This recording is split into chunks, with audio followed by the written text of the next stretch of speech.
గురువన్నపేట గ్రామానికి ఒక్కొక్కరిగా బాధితుల్ని పరామర్శించడానికి వస్తున్నారు. ఉదయం బీజేపీ నాయకులు వచ్చారు, అలాగే హిందూ సంఘాల నేతలు ప్రతినిధులు కూడా వచ్చి కుటుంబ సభ్యులను పరామర్శిస్తున్నారు. అయితే ఇట్లాంటి పరిస్థితిని దృష్టిలో పెట్టుకొని ఆ బాధితురాలి తల్లిదండ్రులను మాత్రం సిద్దిపేట పోలీస్ స్టేషన్కి తరలించారు. ఎందుకంటే ఉద్రిక్త పరిస్థితి తలెత్తకూడదు, బయట నుంచి వచ్చే వాళ్ళు పరామర్శించడానికి వస్తూనే ఉన్నారు అన్నటువంటి ఒక ఉద్దేశంతో వాళ్ళని మాత్రం సిద్దిపేట పోలీస్ స్టేషన్ తరలించినటువంటి పరిస్థితి. ప్రస్తుతానికైతే వాళ్ళ కుటుంబ సభ్యులను కూడా వాళ్ళ బంధుమిత్రులు, ఎందుకంటే ఉమ్మడి కుటుంబ సభ్యులే ఉన్నారు ఇక్కడ, వాళ్ళందరితోటి మాట్లాడడానికి కూడా వాళ్ళ బంధుగణంతో మాట్లాడడానికి కూడా కొంతమంది ఆ కుటుంబ సభ్యులను పరామర్శించడానికి హిందూ సంఘాల నేతలు అలాగే హిందూ వాహిని ప్రతినిధులు కూడా వచ్చినటువంటి పరిస్థితి. ఒకసారి మనం వాళ్ళతో మాట్లాడేటువంటి ప్రయత్నం చేద్దాము. ఎందుకంటే ఇప్పటి వరకు కూడా బాధితులకు ఒక సందిగ్ధత, ఎందుకంటే అసలు మాకు న్యాయం జరుగుతుందా లేదా, అసలు ఏం జరుగుతుంది అన్నటువంటి ఒక క్లారిటీ కూడా వాళ్ళకు లేకుండా పోతుంది. ఒకసారి బాధితుల బంధువులు కూడా మనం ఒకసారి వాళ్ళతో మాట్లాడేటువంటి ప్రయత్నం చేద్దాం. ప్రస్తుతానికి బాధితుడి బాబాయ్, ఇక్కడ బాధితురాలి బాబాయ్ మనతో ఉన్నారు. ఒకసారి జరిగిన సంఘటన మీద మీరు ఎట్లా ఉన్నారు, అసలు న్యాయం జరుగుతుంది అన్నటువంటి ఆలోచన మీకు అనిపిస్తుందా ఇప్పుడు ప్రస్తుత పరిస్థితులు చూస్తుంటే? పరిస్థితులు న్యాయం మంచిగా ఇప్పుడు చేస్తారు సార్. చేసింది కానీ ఎటువంటి మేము పోలీసు కేసు పెట్టినాం. పిల్లగాని తల్లిదండ్రుల మీద కూడా చర్య తీసుకోవాలని చెప్తున్నారు. ఓకే. ఇప్పటి వరకు అంటే బాధితుల తల్లిదండ్రులు ఇప్పుడు ప్రస్తుతానికి వాళ్ళు ఎక్కడున్నారు తెలియదు సార్. అన్న వదిన వాళ్ళు సిద్దిపేట రూరల్ పోలీస్ స్టేషన్లో ఉన్నారని చెప్పారు అంతే. ఇప్పుడు నిందితులు వాళ్ళు ఎక్కడున్నారో తెలుసా మీకు? తెలియదు సార్. అంటే వాళ్ళు అరెస్ట్ అయినరా లేకపోతే పరారీలో ఉన్నారా? తెలియదు, చెప్పలేదు. మొన్నది వచ్చి పట్టుకొని వేరు పోలీసు వాళ్ళే ఇక్కడ ఉండరు, ఏమంది మాకైతే చెప్పలే. ఎట్లాంటి న్యాయం కావాలనుకుంటున్నాను మీరు? ఊరి శిక్షణ ఉండాలి సార్, అంతే. ఒకటే ఓకే. ఇటండి ఒకసారి, ఇక్కడ వారి బాధితులు మేనత్త కూడా ఉంది, ఒకసారి వాళ్ళతో మాట్లాడదాము. చెప్పండి అమ్మా, ఇప్పుడు మీరు ఏమవుతారమ్మా బాధితురాలకి? నేను అన్న అవుతాడు నాకు. ఓకే. అమ్మాయికి మేనత్త. ఇప్పుడు ఇంత సిచ్యువేషన్స్ చూస్తున్నారు కదా, చాలామంది వచ్చిపోతున్నారు, రాజకీయ నాయకులు వస్తున్నారు. ఇక్కడ ఈ సంఘటన వాతావరణం చూస్తుంటారు, మీకు ఏమనిపిస్తుంది? అసలు ఆ బాధితురాలకి న్యాయం జరుగుతున్నటువంటి పరిస్థితులు కనిపిస్తున్నాయి మీకు? నాకు కనిపించట్లేదు సార్. అసలు ఒక నిందితుడు చేసినోడు ఒక్కడే దానికి కారణం కాదు కదా, వాళ్ళ కుటుంబ సభ్యులు కూడా వాళ్ళకి సహకరించారు. మేము ఇట్లా జరిగింది, అమ్మాయిని ఇంత టార్చర్ ఇట్లా చేసిండు అని వాళ్ళ ఇంటికి వెళ్ళి మంచిగా అడిగితే కూడా వాళ్ళ తల్లి వాళ్ళ తండ్రి కూడా అయితే ఏమవుతుంది, నా కొడుకు చేసిండేమో, పైసలు ఇస్తాము, హాస్పిటల్లో చూయించుకోర్రి అని మాట్లాడినరట. వాళ్ళ తల్లి ఏమో నీ బిడ్డ అంత చిన్నగా ఉంది, నా కొడుకు ఇంతుండు, నా కొడుకు నీ మన్మరాలను అట్లా చేసిండా అని మాట్లాడినరట. అది కరెక్ట్ కాదు సార్. వాళ్ళిద్దరిని కూడా కస్టడీలోకి తీసుకోవాలి సార్ ఖచ్చితంగా. మాకైతే వాళ్ళ ఫ్యామిలీ అనేది ఈ ఊళ్ళు ఉండొద్దు సార్. అంటే వాళ్ళను అంటే సమర్థించినట్టే మాట్లాడారు, వాళ్ళ కొడుకుని సమర్థించినట్టే మాట్లాడారు సార్. అసలు ఇంట్లో ఎంతమంది ఉంటారమ్మా? మొత్తం ఎంతమంది ఉంటారో నాకు తెలియదు సార్. ఎంతమంది ఉంటారు వాళ్ళ ఇంట్లో? ముగ్గురు కొడుకులు, ముగ్గురు అంటే ఇద్దరు పెళ్ళిళ్ళు అయిపోయాయి, 8 మంది ఉంటారు సార్. 8 మంది. 6 అంటే ఇద్దరు పెళ్ళిళ్ళు అయిపోయినాయి, వాళ్ళు వెళ్ళిపోయారు. ఇప్పుడు ముగ్గురు పిల్లలు, 4, వాళ్ళిద్దరు 6, వాళ్ళ అత్తమ్మ 7 మంది ఉంటారు. ఓకే. ఒకసారి గ్రామస్తులు కూడా కొంతమంది ఉన్నారు, ఒకసారి వాళ్ళు, ఎందుకంటే గత కొద్ది రోజులుగా 2-3 రోజుల నుండి వాళ్ళు ఇక్కడ మొత్తం సంఘటనలు మొత్తం కూలంకషంగా పరిశీలిస్తున్నారు. ఏం జరుగుతుందన్నది ఒక క్లారిటీ అయితే ప్రస్తుతానికైతే వాళ్ళు కనిపిస్తుంది. ఒకసారి మీరు ఇటు సైడ్ జరగండి.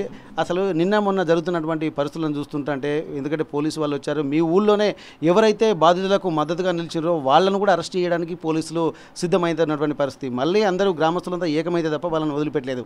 అసలు బాధితులకి అండగా ఉంటున్నారా లేకపోతే ఏం జరుగుతుందన్న ఒక సందిగ్ధం కూడా సభ్య సమాజంలో కనిపిస్తుంది. మీకు అనిపిస్తున్నది అసలు ఊళ్ళో ఏం జరుగుతుంది, ఎట్లాంటి పరిస్థితులు ఉన్నాయి? బాధితులకైతే వాళ్ళు సపోర్ట్ చేస్తున్నారు సార్, వాళ్ళు పిఎస్ అయితే సపోర్ట్ చేస్తున్నారు. వాళ్ళు రాగానే ఇమీడియట్లీ యాక్షన్ తీసుకొని వాడిని అరెస్ట్ చేయడం, 24 అవర్స్లో వాడిని రిమాండ్ తోలడం అదంతా జరిగింది. బట్ ఇంకొకటి మంచిగానే సహకరిస్తున్నారు, పిఎస్ వాళ్ళు మంచిగానే సహకరిస్తున్నారు. సారు, సిపి సార్ గారిన వాళ్ళందరూ ఇక్కడ 24 గంటలు ఉండి అంతా బాగానే చేస్తున్నారు. బట్ ఒక్కొక్కటి ఏంటంటే మాకు కావాల్సిన విషయం ఇంకొకటి ఏంటంటే, ఆ పిల్లాని తండ్రి, దుర్మార్గుని తండ్రి వాడు ఓడైతున్నాడో అని తండ్రి వాడు వీళ్ళని బెదిరించి, వీళ్ళని ఈ విషయం వెలుగులోకి రాకుండా ఒక దినం ఆపగలిగిండు. వాడు వీళ్ళని బెదిరించి ఒక దినం వరకు వీళ్ళని చెప్పుకోకుండా చేసిండు బెదిరించి. వాడిని గిట్ట ఆ కొడుకుని ప్రోత్సహించి వీళ్ళని బెదిరింపులకు గురి చేసి మ్యాటర్ని ఒక 24 గంటలు దాచిపెట్టి బెదిరించి వాడు ఇట్లా చేసినందుకు వాడిని గిట్ట కస్టడీలోకి తీసుకొని వానిపైన చర్య తీసుకోవాలని చెప్పి నేను అనుకుంటున్నాను సార్. ఖచ్చితంగా తీసుకోవాలి. మళ్ళీ ఇంకోటి నేను సిపి సార్కి చెప్పాను, ఏసీపీ సార్కి చెప్పాను, మా ఎస్ఐ సార్కి చెప్పాను, మన సిఐ సార్ కూడా చెప్పాను, తీసుకుంటానని చెప్పారు. కానీ వాళ్ళని తీసుకున్నారా లేదా అని ఇప్పటివరకు అయితే మాకు ఎలాంటి ఇన్ఫర్మేషన్ అయితే లేదు. ఇప్పుడు దుర్మార్గుని వాడిని అయితే రిమాండ్ చేశారని తెలుసు, కానీ ఆయన తల్లిదండ్రులని వాడిని ప్రోత్సహించినందుకు వాళ్ళని కూడా తీసుకున్నారా లేదా అని ఇప్పటివరకు మాకు ఎలాంటి సమాచారం అయితే లేదు. వాళ్ళు ఎక్కడ ఉన్నారో ఐడియా ఉందా మీకు? మామూలుగా మీకు తెలియదు సార్, వాళ్ళు ఎక్కడున్నారనేది తెలియదు, ఎలాంటి ఇంటిమేషన్ తెలియదు. ఫ్యామిలీని మొత్తం తీసుకెళ్లారు. బట్ వానైతే రిమాండ్ చేసి జైలు పంపారు. కానీ వాని తల్లి తండ్రిని ఏం చేశారనేది ఇప్పటివరకు మాకు ఎలాంటిది మీ ముందైతే పోలీసులు వాళ్ళను ఇక్కడ నుండే కుటుంబం సభ్యులు మొత్తం అందరినీ తీసుకెళ్లారు. కుటుంబ సభ్యులను అందరినీ తీసుకెళ్లారు. వాడిని రిమాండ్ చేశారు. వాళ్ళ తల్లిదండ్రులు ఎక్కడ ఉన్నారో తెలియదు. వాళ్ళకి ఏం జరిగినా మంచిగా చెడైనా జరగాల్సింది ఏదో పోలీసుల బాధ్యతనే అని చెప్పుకోవచ్చు. ఎందుకంటే అందరి ముందు తీసుకెళ్లారు కాబట్టి. అవును సార్, పోలీసుల బాధ్యతనే. వాళ్ళందరి ముందర తీసుకెళ్లారు కనుక వీళ్ళని ఎమర్జెన్సీగా అయితే వీళ్ళనైతే కష్టాల్లో తీసుకోవాలి సార్. ఫస్ట్ ఇప్పుడు ఎలాంటి న్యాయం చేయాలనుకుంటున్నారు వీళ్ళకి అంటే పరిస్థితిని బట్టి? ఇట్లాంటి దుర్మార్గులు ఇక్కడ చాలా చోట్ల ఇలానే జరుగుతున్నాయి సార్. ఇక్కడ బయట ఉరి తీసినట్టు ఎంబడే వీళ్ళకి న్యాయం జరిగి అమ్మాయికి న్యాయం జరగాలంటే వాడిని వితిన్ ఒక 3 monthsలో వానికి మళ్ళీ బెయిల్ రాకుండా 3 monthsలో దాన్ని ఏం చేస్తారో చేసి వానికి ఉరి తీస్తే అమ్మాయి వాళ్ళు మేము గ్రామస్తులం అందరం సంతోషం వ్యక్తం చేస్తాం సార్. మాకు కావాల్సిందల్లా ఒకటే, వాని ఆశ వద్దు, డబ్బు వద్దు, ఏది వద్దు, మాకు ఫస్ట్ వాడిని ఉరి తీయడమే మాకు ముఖ్యం. ఓకే, మరి ఇక్కడ ఒకే ఇంటి దగ్గరే ఉంటారు, ఇక్కడ ఉండే పరిస్థితి ఉందా ఊళ్ళో? ఎదురెదురుకి ఇల్లే కదా? అవును సార్. మళ్ళీ వాళ్ళు కలిసి ఒకళ్ళు చూసుకుని మాట్లాడుకునే పరిస్థితి ఉంటుందా? ఉండొద్దు సార్. ఆడు ఇక్కడ గ్రామంలో ఉండొద్దు, ఇంటి ముందట ఉండొద్దు, గ్రామంలో ఉండదు. వాడు ఎప్పుడు ఇక్కడ ఉన్నా కానీ వాళ్ళ ఫ్యామిలీతో ఎప్పుడు ముప్పే సార్. ఈ ఫ్యామిలీకి అయితే ఖచ్చితంగా, ఈ ఫ్యామిలీకి అని కాదు, ఇంకా ఉన్న ఇతర ఆడపిల్లల గిట్ట వాళ్ళ భయాందోళన అయితే ఖచ్చితంగా ఉంటుంది సార్. వాళ్ళ ఫ్యామిలీని మాత్రం విలేజ్లో లేకుండా. అంటే ఇంతకుముందు మీరు గ్రామస్తులే కదా, వాళ్ళ ఫ్యామిలీ నేపథ్యం ఏంటి అసలు? ఎట్లాంటి పరిస్థితులు ఉండేది? వాళ్ళందరితో మామూలుగా ఉండేదా, మంచిగానే ఉండేదా? లేకపోతే ఇట్లాంటి అకృత్యాలు కూడా గతంలో కూడా ఏమైనా జరిగిన సంఘటనలు ఏమైనా ఉన్నాయా? వాళ్ళ తండ్రి ఇలాంటి అరచకాలు చేస్తూ ఉంటాడు. దాన్ని ఆ పిల్లలు చూసే వాని తండ్రి ఒక అరచకాలను చూసి నేర్చుకొని ఇవాళ ఇట్లాంటి ఒక దుర్మార్గ ఘటనకు వాడు పాల్పడడం జరిగింది సార్. ఓకే, అయితే దీనికి సంబంధించి కూడా కొంతమంది హిందూ వాహిని ప్రతినిధులు అలాగే చాలామంది యువకులు కూడా ఇక్కడ వచ్చినటువంటి యువ మోర్చాకు సంబంధించి కూర్చొని పర్లేదు. ఇప్పుడు హిందూ వాహిని రాష్ట్ర లీగల్ సెల్ కన్వీనర్ గారు ప్రస్తుతానికి మనతో ఉన్నారు. ఒక్కసారి వారితోటి మాట్లాడదాం. చెప్పండి సార్, ఇప్పటివరకు మీరు ఇక్కడ సంబంధించి పోలీసు అధికారులు కానీ లేకపోతే జిల్లా కలెక్టర్ కానీ ఎవరన్నా అధికారిని కలిసారా? న్యాయ సహాయం కోసం అసలు మీరు ఎలాంటి చర్యలు తీసుకున్నారు? బాధితులకు ఎట్లాంటి భరోసా ఇవ్వదలుచుకున్నారు మీరు? మేము సిద్దిపేట హిందూ వాహిని శాఖ ద్వారా మా సిద్దిపేట అధ్యక్షులము, మా కమిటీ యొక్క సామాన్యులు, మా యొక్క కార్యకర్తలు అందరం కలిసి కూడా సిపి మేడం కలిసడం జరిగింది. సిపి మేడానికి ప్రతి ఒక్క విషయం కూడా మేము వివరించడం జరిగింది. వారు కూడా మాకు కూడా వాళ్ళు కోఆపరేషన్ చేశారు. వారు ఏం చెప్పారంటే, ఎప్పుడైతే ఇన్ఫర్మేషన్ రావడం జరిగింది ఇమీడియట్లీ మేము కస్టడీ తీసుకున్నామండి, స్టేట్మెంట్ రికార్డ్ చేసినాము, ఎఫ్ఐఆర్ ఇట్లా అన్ని ఇష్యూ చేసినాము, వారిని రిమైండ్ పంపించామని చెప్పడం జరిగింది. వారు కూడా మనకు సహకరిస్తారు. కాకపోతే మ్యాటర్ సెన్సిటివ్ మ్యాటర్ కాబట్టి ఇది ఎక్కడ కూడా మన విక్టిమ్ని మనం ఎక్కడ డిస్క్లోజ్ చేయకూడదు అని, ఇది కాన్ఫిడెన్షియల్ మ్యాటర్ కాబట్టి మనం ఎక్కడ కూడా ఎక్స్పోజ్ చేయకుండా ఆ యొక్క నిందితుని పైన కంపల్సరీగా మేము కూడా వారికి ఏం చెప్పామంటే, మా సబ్మిషన్ ఏం చేసామంటే యాజ్ అడ్వకేట్గా బాధిత కుటుంబానికి ఇమీడియట్లీ మనకు జస్టిస్ కావాలి. జస్టిస్ ఒకవేళ మన డిలే అయితే మనకు దాని కాన్సిక్వెన్సెస్ అంటే డిఫరెంట్ ఉంటాయి కాబట్టి స్పీడీ ట్రయల్ మనం చేయాలి. ఆ అమ్మాయికి కంపల్సరీ న్యాయం చేయాలి. బాధిత కుటుంబానికి పరిహారముతో ఇవ్వాలి, వారికి అండగా నిలవాలి. నెక్స్ట్ ఆ గ్రామంలో ఉన్నటువంటి చాలామంది యువకులు వచ్చేసేసి ఆ బాధిత కుటుంబానికి సపోర్ట్ చేస్తుంటే కొన్ని పిట్టి కేసెస్ పెట్టుకుంటా కొంత యువకులు కూడా పోలీస్ డిపార్ట్మెంట్ హరాస్మెంట్ చేస్తున్న మనకు గ్రామం నుంచి ఫోన్స్ రావడం జరిగింది. ఇమీడియట్ మేము సిపి గారికి పోయి కలవడం జరిగింది. డీసీపీ గారు ఉన్నారు, సిపి మేడం గారు ఉన్నారు. వారు కూడా మేము దాని విషయాన్ని కూడా పరిశీలించుకుంటామని చెప్పారు. బాధిత కుటుంబానికి అండగా ఉన్న సందర్భం మీరు ఎలా చేస్తారండి? మా యొక్క కార్యకర్తలు కావచ్చు, అక్కడ ఉన్నటువంటి బాధిత కుటుంబానికి అండగా నిలిచినటువంటి ఏ వ్యక్తిని మీరు ఇట్లా హరాస్మెంట్ చేయకూడదండి. మాకు తెలుసు, సమాజం తెలుసు, ఎందుకంటే ఇది సెన్సిటివ్ మ్యాటర్, కాన్ఫిడెన్షియల్ మ్యాటర్ కాబట్టి వాళ్ళు ఎట్టి పరిస్థితి కూడా డిస్క్లోజ్ చేసేటువంటి పరిస్థితే లేదు, ప్రసక్తే లేదు. ఇది ఒక చిన్న పిల్ల పైన, పాప పైన అమానుషంగా ఒక మృగములాగా చేసినటువంటి వాడు ఎట్టి పరిస్థితులు అంటే ఐదర్ క్యాపిటల్ పనిష్మెంట్ ఇవ్వాలని చెప్పి ముక్త కంఠంతో హిందూ వాహినిగా ఒక ప్రతినిధిగా ఈ యొక్క సభ్య సమాజంలో ఒక సిటిజన్గా నేను కోరుకోవడం జరిగిందంటే వారికి కన్విక్షన్ ఇవ్వాలి, క్యాపిటల్ పనిష్మెంట్ ఇవ్వాలని పడాలని మేము అందరం కోరుకుంటాము. దీనికి కూడా మేము పోతూ మా యొక్క వేణుమాధవ్ అన్న గారు, మా యొక్క మా బండి కిరణ్ కుమార్ గారు, లక్ష్మణ్ గారు, మా యొక్క బసవర సత్యం గారు, బాలరెడ్డి, మా నరారి అన్న, మా యొక్క అందరి కార్యకర్తలందరూ కూడా మరొకసారి కలెక్టర్ గారికి పోయి ఏం చేస్తామంటే it is the speedy trial. దాంతోపాటు ఏంటంటే క్వాలిటీ ఇన్వెస్టిగేషన్. అన్ఫార్చునేట్లీ ఇక్కడికి వచ్చిన తర్వాత ఈ బాధితులైనటువంటి వాళ్ళ యొక్క కుటుంబంలోని కుటుంబ సభ్యులు వాళ్ళ యొక్క చిన్నాన్నతను మనం మాట్లాడిన సందర్భంలో, వారి యొక్క చిన్నమ్మ వాళ్ళ మేనత్తతో మాట్లాడుతున్న సందర్భంలో ఇంతకుముందు కూడా నిందితుని యొక్క తండ్రి, వాళ్ళ యొక్క తల్లి, నిందితుని యొక్క అన్నదమ్ములు వాళ్ళందరూ కూడా ఈ కుటుంబాన్ని గత 6 months థ్రెటింగ్ చేస్తారు, బెదిరిస్తారు. ఈ విషయాన్ని కూడా వాళ్ళ ఒక 24 to 48 hours బయటకు వస్తే కూడా బాగుంటుంది అనేసి వీళ్ళకు ప్రాణహారం చెప్పేసి కూడా భయభ్రాంతితో వీళ్ళు చెప్పలేకపోయారు.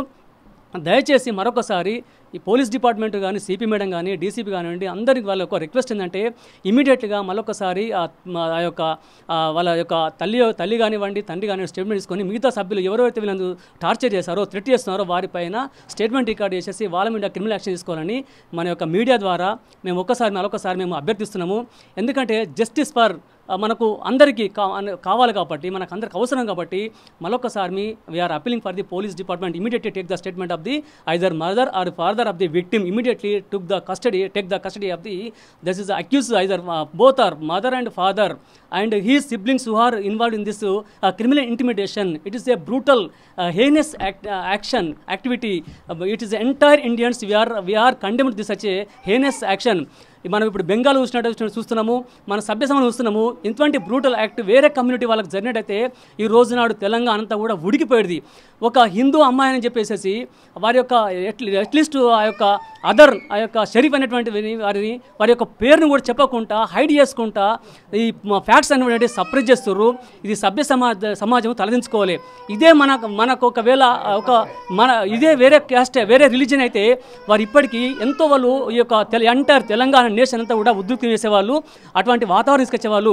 ఈవెన్ దో మన హిందువులకు ఒక సభ్యత సంస్కారం ఉంటుంది, అందరికీ మనం కోఆపరేట్ చేస్తుంటాము, అందరికీ కూడా మనకు ఒక సంస్కారం అంతా మనం చూస్తుంటాము. కాబట్టి మేము ఇంత కూడా ఇప్పటి వరకు కూడా విక్టిమ్స్ యొక్క పర్సనల్ విషయాలు మేము ఎక్కడ డిస్క్లోజ్ చేస్తలేము. కాబట్టి అక్యూజ్డ్తో పాటు వారి తల్లిదండ్రులు వారి అన్నదమ్ములు ఎవరైతే ఇన్వాల్వ్మెంట్ జరిగిందో కంపల్సరీ వాళ్ళు తీసుకోలే యాక్షన్.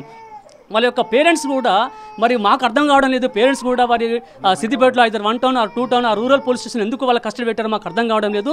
అమ్మాయిని మనం ఎందుకంటే అమ్మాయిని హైడ్ చేయాలి, మనం అమ్మాయిని ఎందుకంటే సేఫ్ కస్టడీ ఉంచాలి, అమ్మాయిని సైకాలజికల్గా డిప్రెస్ కాకూడదు కూడా, ఆమె యొక్క కండిషన్స్ మనము బాగుండాలని చెప్పేసి ఆమె యొక్క రక్షణ అటువంటి పేరెంట్స్ తీసుకుంటారు. ఆమెను ఎక్కడ కూడా మనం చిన్న పాప కాబట్టి మన యొక్క విజిటర్స్ కానివ్వండి ఈ బాధిత కుటుంబానికి తోడుగా వచ్చేటువంటి ఏ ఒక్కరు కూడా వారికి ఆ అమ్మాయితో పలకరించేటువంటి సందర్భం లేదు. ఇది దురదృష్టం ఏంటంటే పేరెంట్స్ని ఎందుకంటే వాళ్ళు హైడ్ చేస్తున్నారు, మరి వాళ్ళు కస్టడీ తీసుకుంటారు, అఫీషియల్ కూడా చెప్పడం లేకపోతుంది. ఒకవేళ పేరెంట్స్ వాళ్ళు కస్టడీ తీసుకుంటే రేపు ఐదర్ డిస్ట్రిక్ట్ కోర్టులో లేకపోతే అంటే హైకోర్టులో రేపు వాళ్ళ అవసరం అంటే సెర్చ్ వారెంట్ వేసేసి ఆ పేరెంట్స్ కంపల్సరీ వాళ్ళు వీళ్ళు ఈ కుటుంబానికి అప్పయ్యే విధంగా మేము చర్యలు తీసుకుంటాము యాజ్ ఏ అడ్వకేట్గా. కాబట్టి మేము అందరం కూడా యావత్ భారతదేశంలోని ప్రతి ఒక్కరు కూడా మేము అందరం కూడా అతనికి క్యాపిటల్ పనిష్మెంట్ ఇవ్వాలని చెప్పేసి క్వాలిటీ ఇన్వెస్టిగేషన్ జరగాలి. ఎటువంటి ఇన్వెస్టిగేషన్లో ఇంక్లూడింగ్ కాల్ రికార్డ్స్తో పాటుగా లొకేషన్స్తో పాటుగా ఒక క్వాలిటీ ఇన్వెస్టిగేషన్ కావాలని చెప్పేసి మీడియా ద్వారా మరొకసారి అభ్యర్థిస్తున్నాము. ఇందుకు సహకరించిన మా హిందూవాణి కార్యకర్తలకు, ఈ గ్రామంలో మాకు తెలిసిన తర్వాత మా కుమరవెల్లి కార్యకర్తలు కానీ అందరికీ మేము చెప్పాం కానీ వాళ్ళందరూ కూడా సహకరించినట్టు మా యొక్క ప్రతి ఒక్క కార్యకర్త కూడా మేము ప్రత్యేక ధన్యవాదాలు ఇస్తున్నాము. ఈ బాధిత కుటుంబానికి ఇప్పుడే కాదు చివరి శ్వాస వారు కూడా మేము అందరం కూడా మా యొక్క హిందూవాణి ఆర్గనైజేషన్ ద్వారా మేము అందరం కూడా వీరికి ఎప్పటికీ ఏ సమయంలో మేము 24/7 వీరికి సహాయ సహకారం అందిస్తాం. కాబట్టి ఇక్కడికి వీరందరూ కూడా ధైర్యంగా ఉండాలని చెప్పేసి కోరుకోవడం జరుగుతుంది. ఓకే వేణు గారు, మీరు చెప్పండి. ఇప్పటివరకు అయితే ఈ వ్యవస్థను చూస్తుంటా అంటే కొంతమంది బాధితులకు అంటే పోలీసులు కూడా ఏంటంటే మాకు కొంత సహాయం సపోర్ట్ ఉందని చెప్పి బాధితులు కూడా చెప్తున్నటువంటి పరిస్థితి. అసలు నిన్న మొన్న జరుగుతున్నటువంటి సిచ్యువేషన్స్ని కూడా మనం కొంత సీవియర్గానే పరిగణించాల్సినటువంటి అవసరం ఉంది. ఎందుకంటే బయట వాళ్ళని కూడా ఊళ్ళోకి రానియటువంటి పరిస్థితే కనిపిస్తుందని చెప్పి ఇక్కడ అంటున్నారు. బాధితుల్ని కూడా బెదిరించినటువంటి సందర్భాలను కూడా చూస్తున్నారు. అదే హిందువాయిని అలాగే మీ హిందూ ధర్మాన్ని అనుసరించి అసలు మీరు ఇట్లాంటి బాధితులకు ఎట్లాంటి భరోసా ఇవ్వదలుచుకున్నారు, ఏం చెప్పదలుచుకున్నారు వారు అది చెప్పాలనుకుంటారు? తప్పనిసరిగా బాధితులకు ఎట్టి పరిస్థితుల్లో న్యాయం జరగాలి. కానీ ఇక్కడ చూస్తున్నట్టు కనిపిస్తున్న విషయం ఏంటంటే నిందితులకు రక్షణగా పోలీసులు ఉంటున్నారా, బాధితులకు రక్షణగా ఉంటున్నారా? ఇది మనందరం కూడా ఒకసారి ఆలోచించాల్సిన విషయము. ఇంత చిన్న అమ్మాయిని 11 ఏళ్ళ పసిపాపని నోరు మూసి బలవంతంగా తీసుకెళ్ళి రేప్ చేసిండనంటే అటువంటి వాని విషయంలో ఏ మాత్రం కూడా మనం కనికరించాల్సిన అవసరం లేదు. ప్రతి ఊర్లో ఉన్న ప్రతి యువకుడు వీళ్ళకి సపోర్ట్గా నిలబడ్డారు, సంతోషము. అట్లాగే కూడా హిందూవాయినికి సంబంధించిన టీంలు కూడా ప్రతి ఒక్కరు కూడా అందరు నిలబడతారు.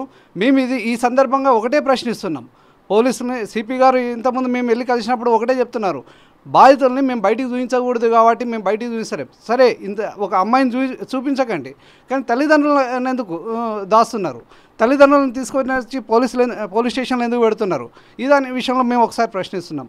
రెండో విషయం, ఇది లవ్ జిహాద్ పేరుతోటి సిద్దిపేట జిల్లాలో ఇప్పుడు నాకు తెలిసి ఒక 5-6 సంఘటనలు జరిగినాయి. ఇంతకుముందు దుబ్బాక సంబంధించిన ఒక గ్రామంలో ఒక ఇన్సిడెంట్ జరిగింది. సిద్దిపేటలో అంబేద్కర్ నగర్కు సంబంధించిన దాంట్లో ఒక ఇన్సిడెంట్ జరిగింది. అట్లాగే నంగనూరుకు సంబంధించిన దాంట్లో ఒక ఇన్సిడెంట్ జరిగింది. ఇవన్నీ జరుగుతుంటే పోలీసులు ఏం చేస్తున్నారు? ఇప్పుడు మేము మాట్లాడిస్తామని అంటేనేమో బాధితులను ఎందుకు బయటికి తీసుకొస్తున్నారు అంటున్నారు. కానీ బాధితులకు అండగా నిలవాల్సిన వాళ్ళు బయటికి వచ్చినప్పుడు వాళ్ళ మీద కేసులు పెట్టే ప్రయత్నం చేస్తున్నారు. ఇది ఎంతవరకు న్యాయం?